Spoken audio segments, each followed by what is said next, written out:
Well, I think the caller brings up a lot of good points. I mean, first on the speaking fees, I think we all recognize ex-presidents are going to hit the lecture circuit, and I don't think we mind it at a certain level. With the Clintons, though, it's particularly troublesome because Bill Clinton's wife at the time is first a powerful U.S. senator, and second of all has become Secretary of State. And when you look at the pattern of the money that they are making from the speeches, it's very troubling. I mean, just consider one statistic.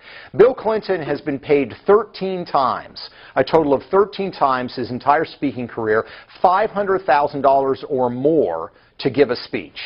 Of that 13 times, 11 of them occurred while his wife was Secretary of State. And some of them, it's just hard to not see them for what they are. For example, Bill Clinton had never given a paid speech in Nigeria when his wife was not Secretary of State. She becomes Secretary of State, a businessman in Nigeria who's very close to the Nigerian government, which is highly corrupt, contracts for him to give 2 speeches for $700,000. Now, as Secretary of State, one of the things that Hillary Clinton has to do is look at foreign aid recipients like the government of Nigeria, and if they have rampant corruption and they are not improving it, federal law says they are not to get aid. The only way they can continue to receive U.S. aid is if the Secretary of State grants them a waiver, which Hillary Clinton did. So, you know, again, you could look at one of these and say, well, maybe that's a coincidence, but you find that pattern repeated over and over and over again. As regards to the caller's question about the foundation, they give about 10% of their money to other charitable organizations. The Clinton Foundation model is incredibly unique. You look at the website and you see Bill Clinton and Chelsea and Hillary Clinton, you know, holding children in Africa or in Asia.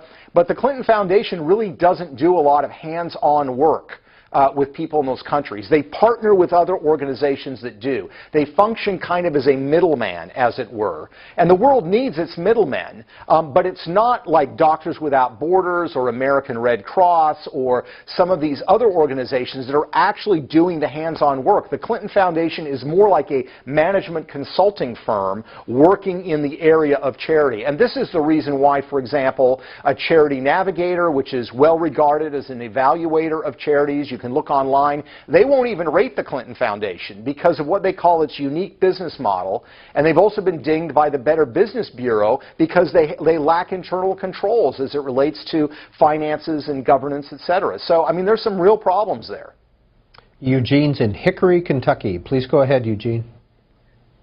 Yeah, first of all, I'm not a Republican, a Democrat, a Libertarian. I'm an American, and I don't believe in being affiliated with a party.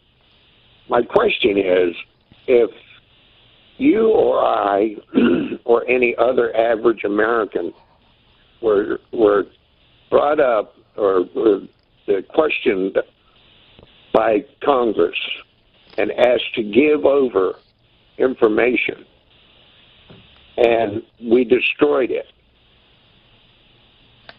would we be walking the streets, or would we be behind bars? I mean, they give our Congress gives them 30 days. The way I see it, they gave them 30 days to destroy evidence, and that's exactly what they did.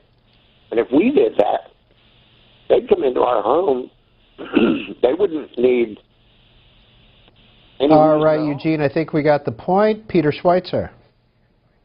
Well, I mean, you're referring obviously to the emails and the servers, and I think it's a huge problem. I mean, remember, Hillary Clinton was on the Watergate committee as a junior lawyer, and there was, of course, those, 18 minutes, I think it was, that Richard Nixon erased. We're talking about 30,000 emails that have just vanished.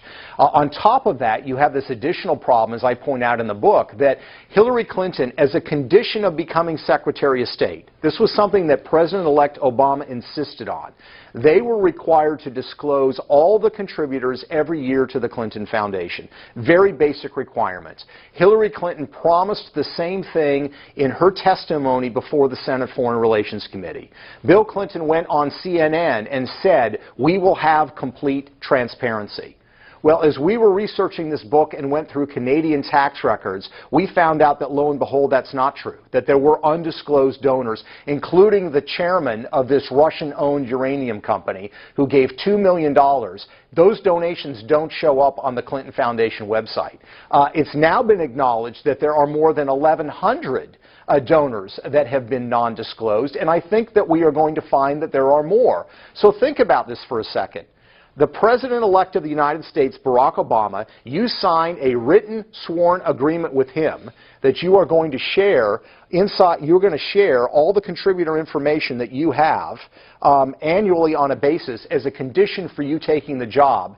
And almost immediately, because some of these donations start flowing in early 2009, almost immediately you violate that agreement. I mean, that is shocking and really, to me, raises huge amounts of questions, and I think that's one of the reasons why you have such a high percentage of the American people in these recent surveys that say they don't trust her, they don't believe she's honest.